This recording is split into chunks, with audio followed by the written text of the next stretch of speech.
Iba nini? Ulikosea nani? Nataka tu nikukumbushe kuwa kwa Yesu kuna amani. Kwa Yesu kuna raha. Na zaidi ya yote kwa Yesu kuna msamaha. Yesu anakupenda wewe jinsi ulivyo. Haijalishi umepitia nini. Haijalishi wewe ni nani, una umri upi, una umri gani, ama umeishi vipi, una cheo kipi. Haijalishi umepitia nini, umepitishwa nini. Kile ambacho tu unafaa kujua kuwa Yesu anakupenda. Naye kupokea Yesu Kristo kwa Bwana na Mwokozi wa maisha yako ni jambo ambalo ni wewe peke yako unapaswa kuchukua ile hatua na kumkubali Yesu Kristo kwa Mwokozi wa maisha yako. Katika Biblia ambayo sisi wa Kristo tunaamini, the book of Romans chapter 8 verse 1, kuna msomo hapo unasema there is no condemnation for them that are in Christ Jesus.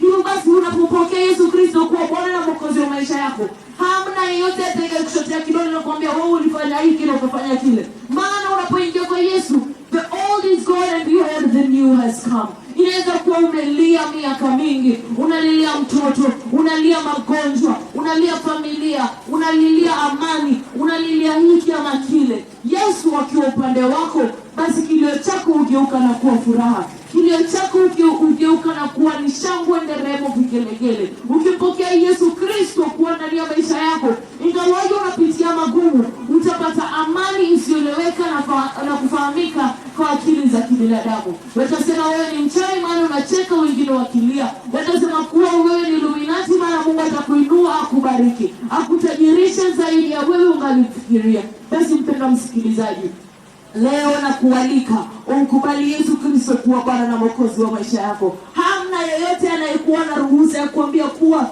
jinsi unavyoishi uweze kupokea Yesu. Ni uongo nikikwambia kuwa maisha yako yalivyo hayastahili mbele ya Bwana. Na ila ningependa kukutia moyo na kuambia kuwa come as you are, jinsi ulivyo, na uchafu wako na dhambi zako na mizigo yako na kilio chako, Yesu anakuita jinsi